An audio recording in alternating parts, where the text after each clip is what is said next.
Our judges for Europe are very welcome indeed. We have a great set, including Adi Kawadio, Katerina Saridaki, Sven Sturzenbach, Johnny Thorson, and Morgan Lesney. Thanks for joining us today. I'll ask you all to take your video down, and we will invite our first competitor, Houman, from ZYTLYN Technologies, to present to us today. Hi, Houman. All right, go ahead. We'll put 5 minutes on the clock, and as soon as you unmute yourself, you can kick off. Sounds good. Hello, everyone. My name is Houman. I'm co-founder and CEO of ZYTLYN Technologies. We're based out of Geneva in Switzerland. And we started ZYTLYN about 2 years ago. This was following my experience as IATA's head of data. And at the time, I was seeing a lot of customers desperately asking for future insights rather than historical data offerings. And that was when the idea behind ZYTLYN was really born. And from their point onwards, we actually went on to develop a scalable AI prediction platform. So we said completely goodbye to historical data offerings, and we created something that actually provides customers with predictions that are powered by a very scalable machine learning platform. And that's what we essentially did and kept us busy for the last 2 years. And this is really to help every travel player to anticipate the future and gain more revenues. And the playbook of most travel companies has changed. I don't know if you have noticed. It's really about who has the better predictions, who has better algorithms. If you look at Hopper, they have a price tag of 5 billion. They have some price prediction capabilities. Their next best competitor is worth 320 million, who doesn't have price prediction capabilities. So I think that's a very interesting comparison in terms of how can you differentiate yourself as a major travel player. We've been featured and recognized by many, many folks, including Phocuswright. And to tell you a little bit about the problem we tackle, it's really about answering what's going to happen in the future. What are the travelers thinking? Where are they located? Where do they want to go? When do they want to go? And when do they want to book? And what is their willingness to pay? And so these are the questions we answer at a very, very low granularity. And also where the market is going in terms of supply and competition. These are really the insights that we try to focus on, and we have it in our product and our product roadmap. And our initial customers are experiencing very promising revenue uplift results, up to 30%. In fact, we have an ROI example of a major airline whose return on investment has been around 405x. So if you're wondering, okay, how big is this problem that we're going after? It's roughly 47 billion. That's the total addressable market, considering our product is very well suited to many verticals across travel. We don't have something that is specific to the workflows of airline revenue management or airports or TMCs or OTAs, yet we can serve all of them, and we are. And that's, I think, what makes us unique. We can serve airlines, agencies, airports, destinations, and we are seeing strong demand from all of these verticals.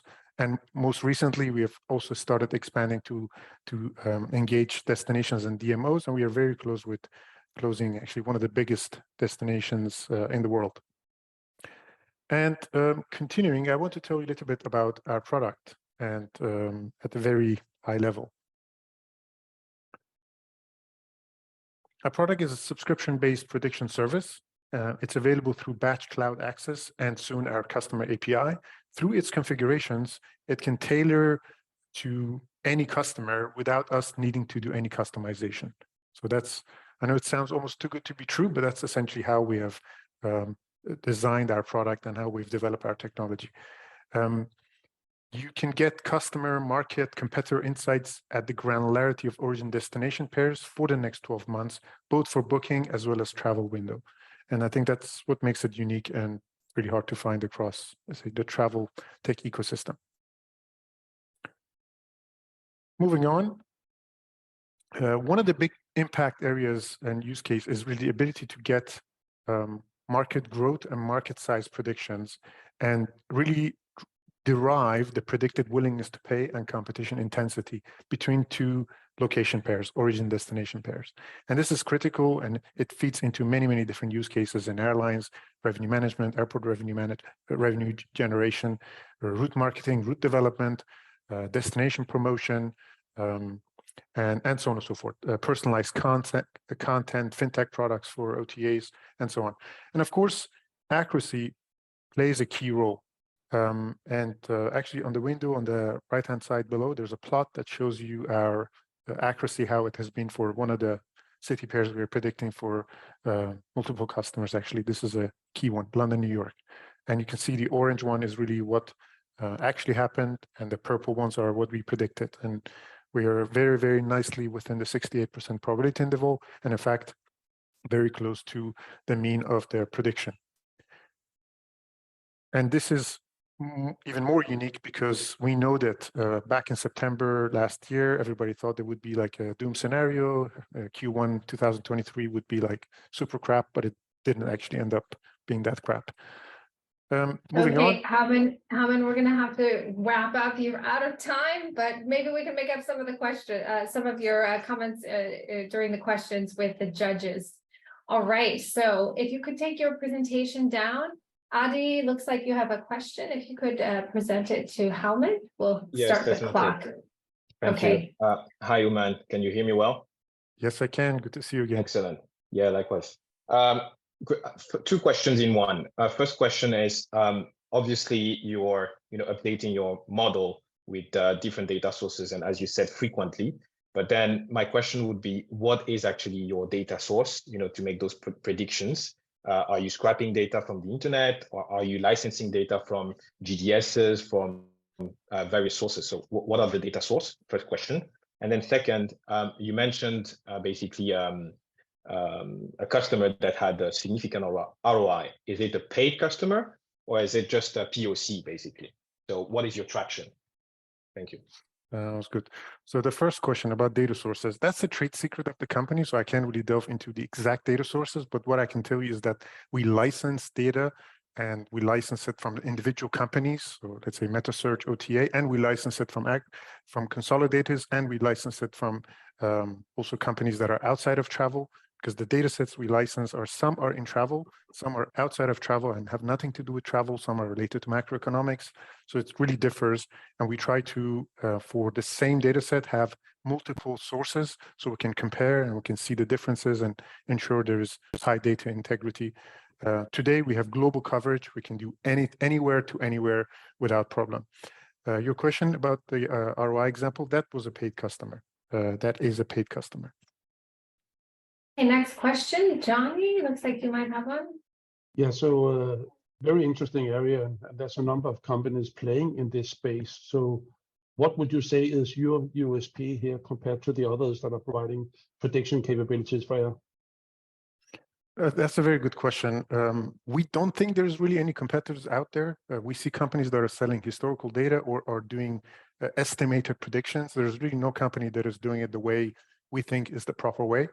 Our uniqueness stems from our product that allows you to have a large total addressable market and practically immediate return on investment for our customers without needing their data or any integration with them. Second is our technology, which is definitely non-trivial to build.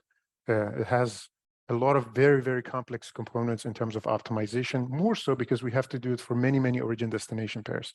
It's very easy to do for one. 400, 4,000, for 5,000, 100,000, that's a totally different ballgame. So that's another thing. And lastly, go quickly. Lastly is our team. We have a very talented team of individuals who are focused on AI technologies, ML engineering, data science, and also product and industry expertise. We also have the backing of very well reputable venture capital like Velocity Ventures, Plug and Play. We raised around about 5 million so far.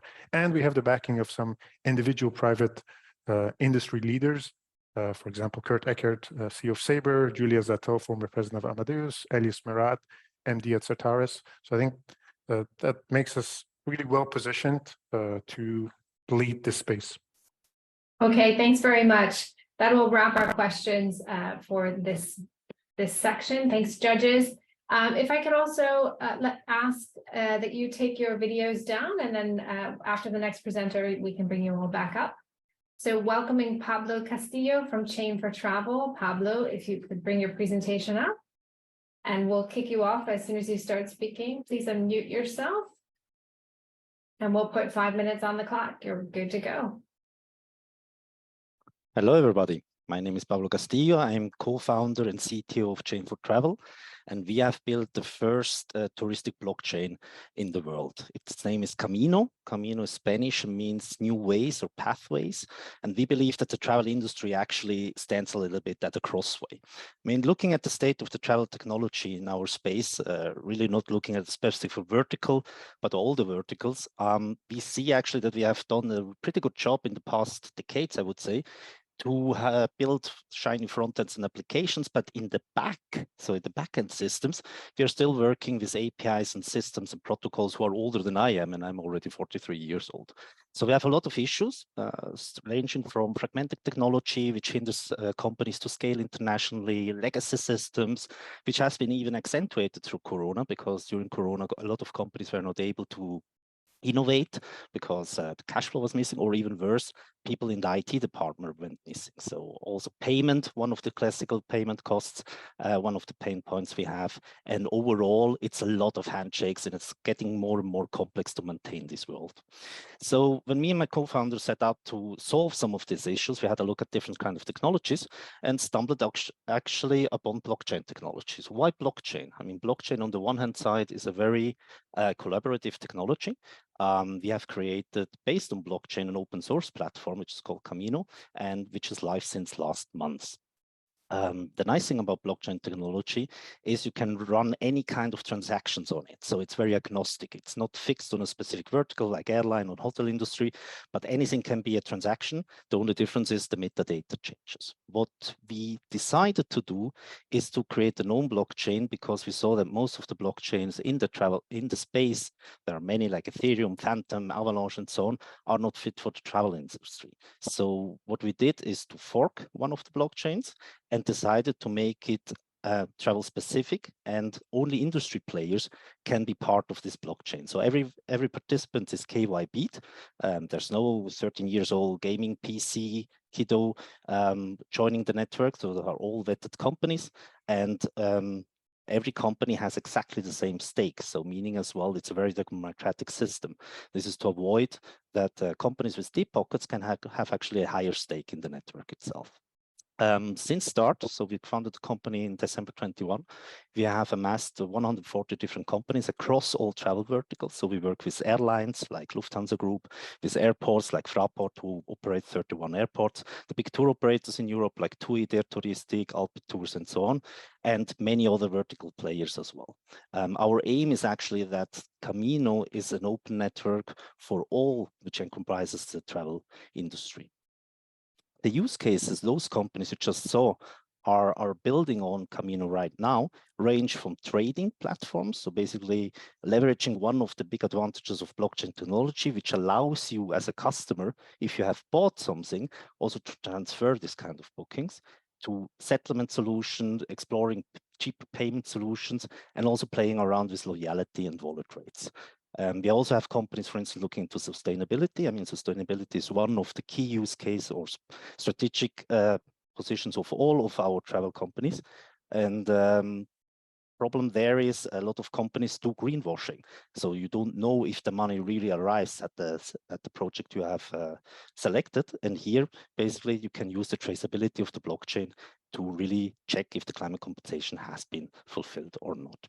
The team behind Chain for Travel is, we are roughly 50 people worldwide, also decentralized. Basically, we have people on all different continents. Our founder, Ralf Fußbeck, is a serial entrepreneur known for peak work and also traveltainment. He also was CEO of Leisure Amadeus for many years. Thomas Stirnemann has been, is our CEO and has been in the travel industry since he started, and myself as well, since I started working in the travel industry. We went through different stages of funding. So we made a seed investment round where we gathered like 4.3 million euros. Last summer, we had a token sale, a private token sale, where we gathered another 5 million euros. And basically those 10 million euros or 9.5 million euros we gathered there, we have been investing into building the platform itself and also building up the business network. Because one of the challenges we of course encounter, Web3 is a new topic for the travel industry. So half of our efforts go not only into building the technology, but also to build the business network itself. There's the Camino Network Foundation in Switzerland, which is actually founding us as Chain for Travel. We are building the technical infrastructure, and as additional revenue stream, we also have consulting and education. The consortium are the validators. So 60% of the companies you saw on the logo wall have committed themselves to run a validator. Validator are companies which basically apply a server to the decentralized network, and they are the government's body itself, also handing over some voting and the jobs to the Camino Network Foundation. So, okay, thanks, Pablo. I'm afraid we're going to have to stop you there as we're over time. So please welcome back all of our judges, Adi, Katerina, Sven, Johnny, and Morgan, who I'm sure have some questions. And let's see, who should we kick it off with? Morgan? Yeah, go ahead. Sure, Adi, go ahead. Good presentation, Pablo. And in terms of revenue, have you started to monetize your services and products? Yes, well, in terms of what you're in euros or in euros? So basically what we do, I mean, we are founded by the Camino Network Foundation. And what we did right now is to start, because the first year it was a lot of free education, free workshops, and so on. And now companies who are engaging with us, who want to deep dive deeper into the possibilities, we help them. And then it's a daily rate we have. Like 5% of our revenues are currently through consulting and education. 95% is from the foundation itself.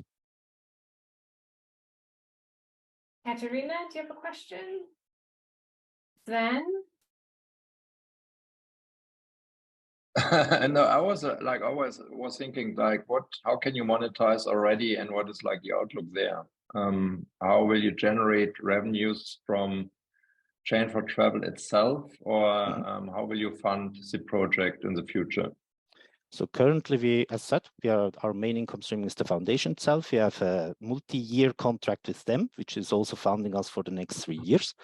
And additionally, we are building up additional revenue streams. We are also thinking and building up a lab. That's why we also have launched the Series A for investors who are interested in investing into Chain for Travel. But what other streams are you thinking of beside like investment or lab? So basically also starting building applications. Currently, we are not building any applications. So we are focusing on an infrastructure level. And what we are building as a next one is a messaging level on top of the infrastructure of Camino itself, which then should mitigate actually the issues we have with bookability, APIs, and adding a little bit more cryptographic intelligence to the whole thing. So the main thinking behind that is making a booking through Camino should be as easy as writing a WhatsApp. Thank you, Pablo. So Pablo, great presentation. You know, I'm a big fan of what you're doing, and I see so many use cases. Have you started to look at airline ticketing and replace the legacy world there? Yes, we have as well. We have partners who have already started building POCs, and we are also working with IATA, for instance, on different kinds of use cases, and some other airlines I'm not allowed to disclose, to really start doing ticketing and a lot of other use cases as well. Great. Any question? I mean, I have one Any other more, question? nobody else. Yeah, go ahead, Johnny. On sustainability, are you prepared to start exposing greenwashing players in the travel industry? It would not be us ourselves, but most probably our partners. But there's definitely some transparency report coming from the Camino Foundation in future as well. Exactly. And one of the other topics we are working on with one player in Germany is as well SAF. So really make SAF, sustainable airline fuel, trackable as well. Thanks so much, Pablo. Thank you, judges. Welcome. We'll be bringing up our next startup, Andreas-Ilias Alexakis from Orbito. Andreas, welcome to the stage. Hello. Let me show my screen. Hi. Great. Adi, would you mind taking your video down, please?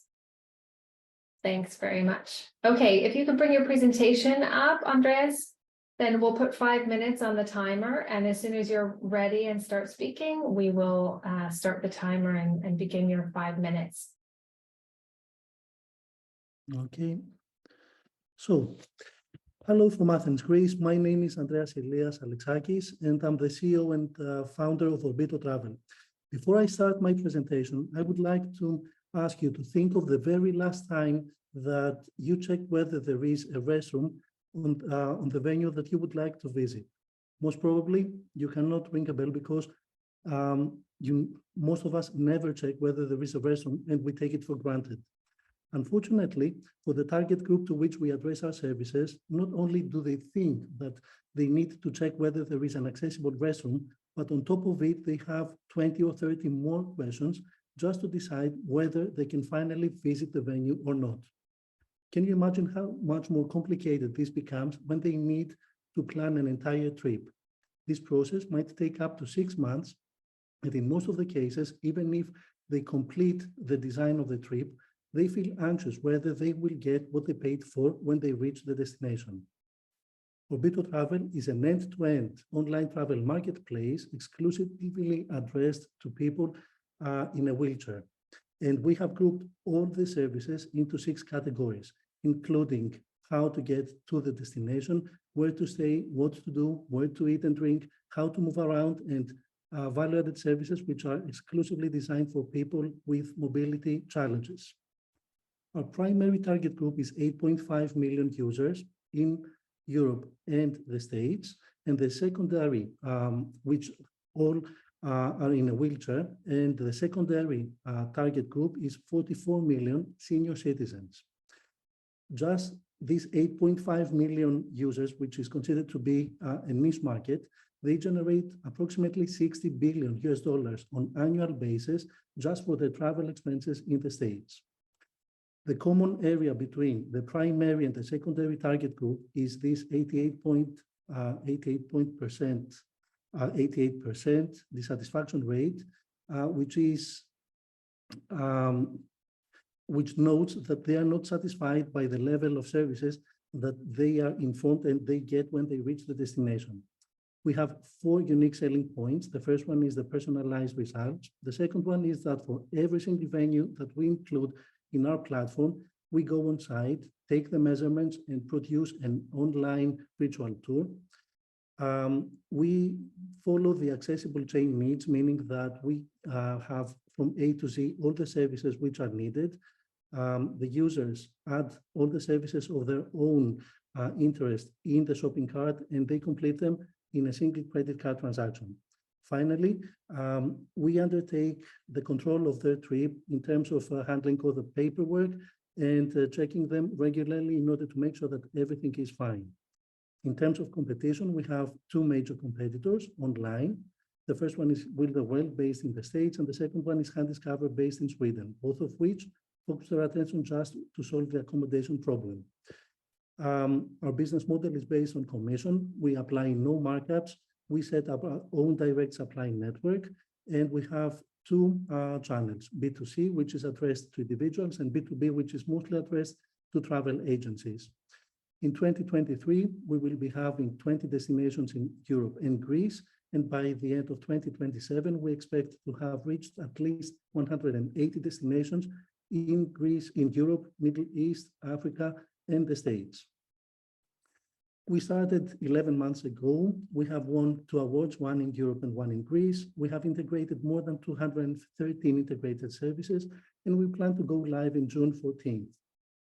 Apart from being a travel marketplace, we want to have an impact on the tourism industry. This is why we try to convert, having set a 7% KPI for non-accessible screen vendors, to convert them into accessible.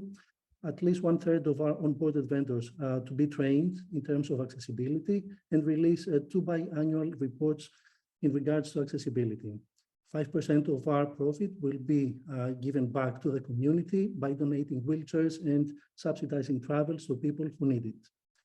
Behind the scenes, it is Eleni in charge of the technology, Ben in charge of the operations, and me. Thank you so much for your time, and let's make tourism accessible for everyone. All right, thanks very much, Andreas. Welcome back, judges. And do we have any questions for Orbito Travel? I have one question. Thank you for the great presentation. First question for me is, how do you said that you make the measurements at your vendors just to collect all the data points. First of all, how many data points do you collect for your accessibility description? And second, how often do you update those data points to ensure the accuracy of the descriptions you provide? Thank you. Thank you so much for your question. It varies from destination to destination, meaning that for a hotel which has just an accessible room, a lobby, and an elevator, we have something like 70 to 80 checkpoints. Whereas if we're talking about a cruise ship, this might end up having more than 500 endpoints. In terms of checking them over and over again, frankly speaking, we do not intend to do it because we are talking about static elements which cannot be changed, meaning that the height of the table will not change. I hope that this answers your question. So you do not measure the rooms, basically? Pardon me? For example, you do not measure the rooms, the hotel rooms, measure the room, which may actually have some changes as well. Okay. What we are interested in is in the measurements of the room itself and any furniture which can be moved. We noted that this furniture can be moved. So we are talking about the things which cannot be moved. If, for instance, we have a closet which cannot be transferred to another place, we are sure that we make sure that there is no way that they do not understand how width will be the corridor between the closet and the wall. Okay, thank you. So one of the challenges in what you're doing, and it's great, of course, is making it easy for the suppliers to provide information in a consumable way. Have you created kind of templates that they can describe themselves in so you can adopt it into your platform, or are you scraping what's there, which is mostly useless? No. We realize that there is a huge gap in the market because most of the information is not in regards to accessibility. So the entire content is generated by ourselves, meaning that we gather the information through questionnaires for every single vendor, and then we create our own copywriting. Okay, Katerina, do you have a question? I know we haven't had a question recently from you. I can move on. Are you ready? No? No, it's fine by me. That's okay. Sven, I know you have a question. Go ahead. Or you had one. I had one, but in general, it's like many thanks for serving this segment. We always talk about mass market products and high efficiency solutions, and super cool that you think about people who really have a need in a joyful travel experience. Thank you so much. All right. Okay, thanks very much. Thanks very much, Andreas, for your presentation. We're going to move on to our next startup who will be joining us from Because. So Frederik, Rubens, Steensgaard from Because, if you could please bring up your presentation and turn your video on. Johnny, if you could bring your video down. And we're waiting for Frederik to come up and live. There we go. Okay, Frederik, go ahead. We'll start the clock when you have your presentation up and you start speaking. All right. Hello, everyone. Let's see if I can get this working. Go. Yeah, greetings from Dane sitting in San Francisco at the moment. All right. So I'm a bit of a globetrotter. I grew up in several different parts of this beautiful planet, and I still love traveling. So it's painful to see what climate change is doing to our world.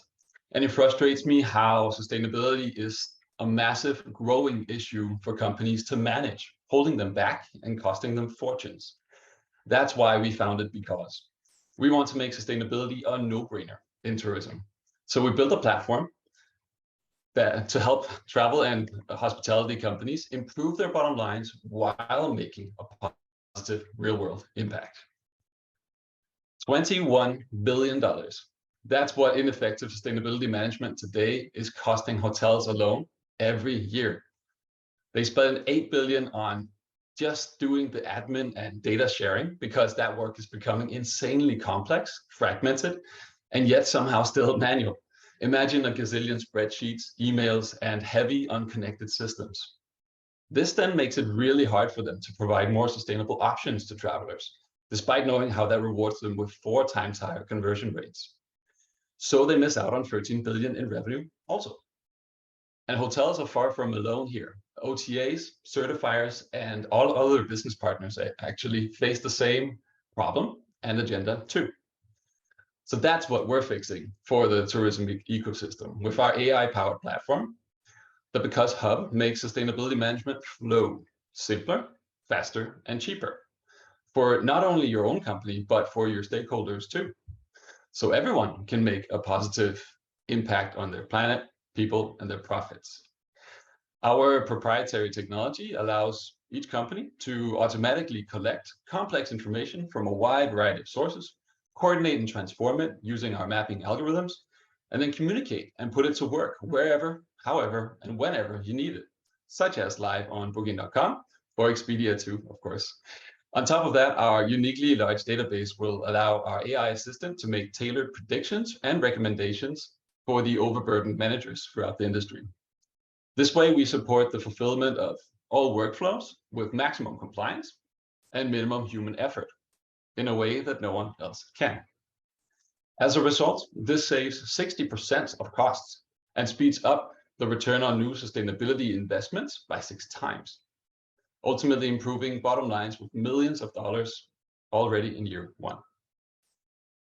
That's why some of the world's leading hotel chains, marketplaces, and nearly 50 different certifiers already use Because.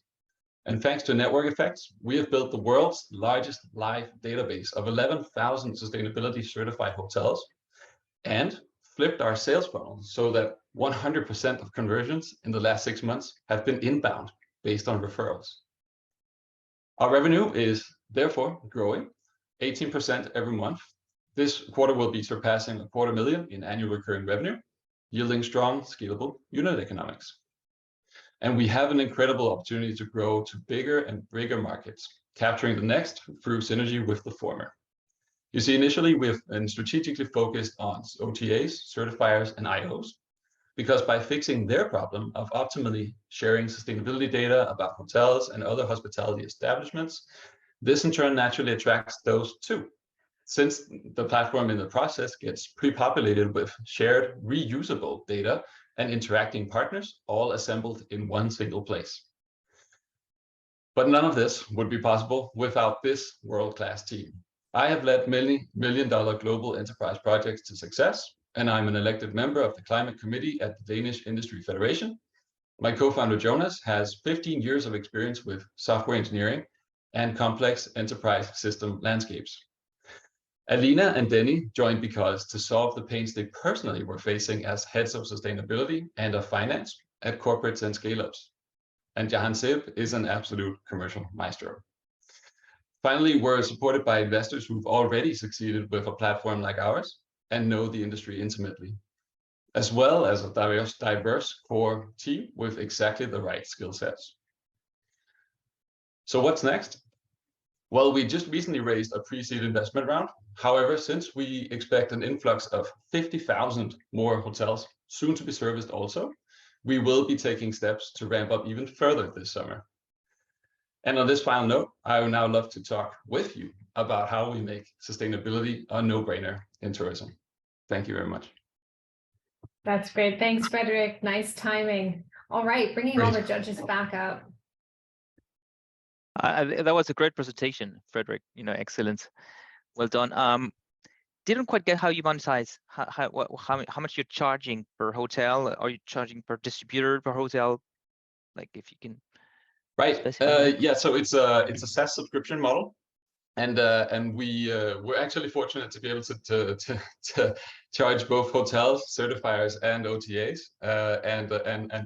and national governments as well, for the different ways that we both save them time and allow them to scale their sustainability management efforts. So So it varies a lot what we charge. We actually have a freemium model. So we want it to be possible for everybody to manage their sustainability, collect it, and send it off to the partners that need them. So we have a free basic model, and then we can upgrade you to the package that fits you. That could be anywhere then between 0 and 160,000 euros per year. Frederik, a great presentation, and you're in my hometown. Sad I'm not there to meet you. How are you overcoming the challenge of validating the information the hotels are providing, because they are notoriously greenwashing themselves in these kind of data handles? Yeah, good question, Johnny. So we're actually working together with some of the main IO industry organizations and OTAs to insert a validation step, an auditing step that also goes together with some of the new frameworks that are coming out. There's one called Sustainability Hotel Basics and Pathway to Net Positive, and these ones will have a necessary auditing check. That's also something that I know that Expedia and Booking.com and some of the others in the Travelist Coalition are expecting now for hotels to show their sustainability data on the OTAs. Adi's nodding, I'm happy about that. And that we can facilitate actually. So because the whole point of Because is that you assemble your data once and then you can reuse it across all your purposes, all your workflows, all your channels, all your stakeholders. Then that also goes for auditors. So you can have auditors come into the platform, validate the data, and then that would show it to Adi and everybody else in the OTAs and so on, that this has been validated. This not only adds that step, but it also saves a bunch of money, because right now both Adi at Expedia and Thomas at Booking and so on, they each do the validation step and pay for that themselves, and that's duplication of money.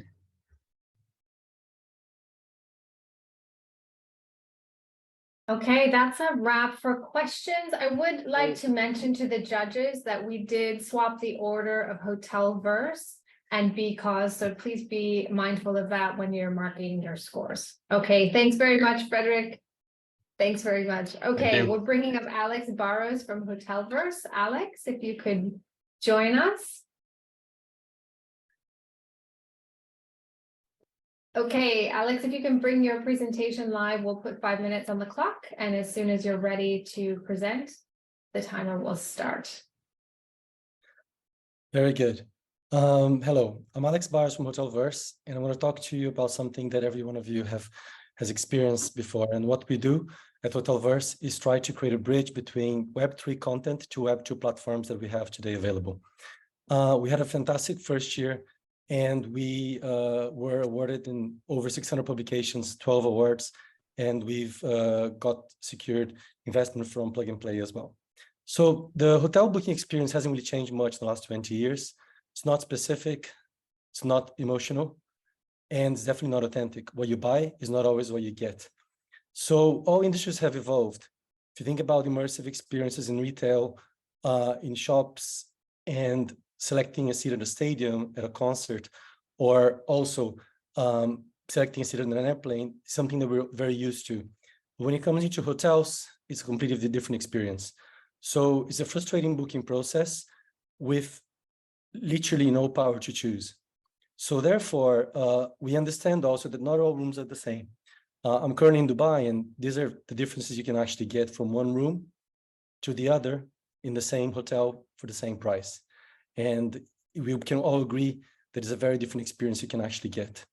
So what became normal for the hotels is that the hotels are just one more stop for the customer to stop to make a booking. And price is the only driver hotels have, and they have to overinvest to convert on direct channels. The consequences for the hotels are basically leakage in profitability on upwards of 40%. And the opportunity to be captured is huge. So if you think about the lookers that convert in your website, out of 4 bookers that come from the OTAs, only 1 convert on your website, 3 go back to the OTAs. When hotels add Hotelverse, we add 30 to 60% conversion. Now, how do we do that? We create a new value proposition that really helps hotels to create this what we call a phygital experience. This phygital experience really helps hotels to map out all of the outlets, all of the things that they have to offer to hotels, to guests in the destination. It's a very simple and straightforward process. We integrated the booking engine and the property management system. We can create the property without going there, so we can scale quickly. And we integrate the content that we create on the hotel's website with an iframe. I've got a small video, which I'm going to play now. You probably can see it. So this is just depicting what we're doing. So a lot of the things we talked about today with regards to sustainability, for example, these are things that are hard to display to customers what you're doing. And what we do is we create this digital twin that enables you to show the guests the vicinity of the property, shows you each one of the rooms, it shows the different outlets that you have in the property, the restaurants, and you can literally display all of the content that you have around the hotel. That really helps the guests to make a decision on whether to stay in a room or another, and that helps to convert faster. It shows you what the sustainability efforts you're doing as well with the property. You can see specific rooms and what the views from the room look like, and you can book it from there. Now, we have 3 different instances of the product. The first one is a digital twin that's just basically rich content to help you showcase your hotel. The second one is enables you to choose your room after you make a booking. And the third one is to book your room during the booking process, which obviously has an impact on intermediation.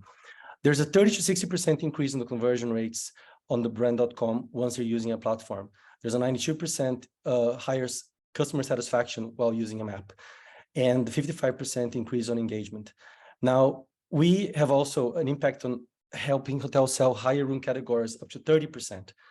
Now, our traction has been really quick. The company is only 1 year old, and we have right now just over 100K in MRR sign and over 500 or 400K, up to 500K potentially on POCs that can convert and become our MRR by the end of the POCs that we're working with. We have brands like Radisson, Rio, Barcelo, among many others working with us in the very first year of our endeavors. And we have been published in over 600 publications. We have over 12 awards internationally, which we're very proud of. We have recently just been invested by Plug and Play, and we have some industry leaders backing us, like the CEO of Barcelo Hotels, Roy Gonzalez, and many others. We have a very experienced team that combined has over 100 years in travel tech and hotels, really helping us to scale fast. And we created this technology within Iberostar, and that's why we know exactly how to deal with the operational issues that the hotels may have. All right, thanks, Alex. Great presentation. All right, we'll bring up all of the judges. Adi, Katerina, Sven, Johnny, Morgan, come on back. This is our last presenter in Europe. And we'll be moving on to the US and North America, to the Americas next. So any questions for Alex? Katerina, we'll start with you. Yes, thank you. Hello, Alex. Very nice presentation. Thank you. May I ask you, you mentioned that you do all this modeling without going to the hotel. How can you manage that? Well, that's our secret sauce. So we created an app that can collect data, and then basically having a few things we request from the hotels, we can do 95% of the property without having to go there. And then, so how do you get the VR content? How? Well, we don't do the VR bit. We do the shell where you put the VR. So any VR that you have, we can plug into our digital twin. We're talking about the 3D model of the building that you can turn around. The building, yes. Not the room. Not the rooms inside, no. So you see outside how it is. Okay. Exactly. Understood. And then we can plug in the contents inside that you have, or you may create, or we might do it for you. Okay, so in order to book, I have to do it through your platform, so you're a marketplace, or not? No, that's on your website. So we try and do it on your website, okay. so you can have a higher conversion rate and you can be more profitable. Okay, and what is, I didn't understand, I didn't get it, your business model? How We you get money? we have a SaaS platform, so we charge per month, per room per month. Either on a fixed rate or a fixed plus variable. It depends on how the hotel wants to work with us. You mean if I have 500 rooms, you will charge me for 500 rooms? Yeah, we charge per 500 rooms per month at a specific fee, or I can pay you. How much is the fee? So is it 1%? It can be anything from $3 to $7 per room per month, or it can be $300, $400, or $500 per month plus a variable commission. So it depends how you want to work. Okay. Okay, thank you. We'll move on to Sven and then on to Johnny. Thanks, Katerina. Hi, Alex. Many thanks. One quick question. How long does it actually take to onboard one facility? That's a good question. It takes us about 8 weeks to build the digital twin, because as you can imagine, we have to build the whole shell of the hotel one by one. It takes around 180 hours for us to do per property. However, the reason why it takes 8 weeks is because we have a massive waiting list. So we have to make sure we put it on the time. So if you were to do it quickly, but scaling is limited due to the high rollout efforts, right? Or are you thinking of anything else to solve this? Or like, for instance, let's say, let the customer do it. Well, basically, the customer cannot do the digital twin. The content inside, we let the customers do it, so we don't have to go do it ourselves. So we can give them directions; they can do it themselves. But the actual 3D modeling is not something we can outsource to the customers. But, like walking around. We have over 50 people in the team already after the first year. A lot of them are 3D artists, so we can do around 100, 150 properties per month today. And that number is scaling up because we have a bunch more of customers coming on board. Okay, thank you, Alex. And thank you, judges. That wraps our Europe segment for today's Global Startup Pitch Competition. Thanks to Adi, Katerina, Sven, Johnny, and Morgan for judging. And we'll see you later on. Thanks very much. Thank you.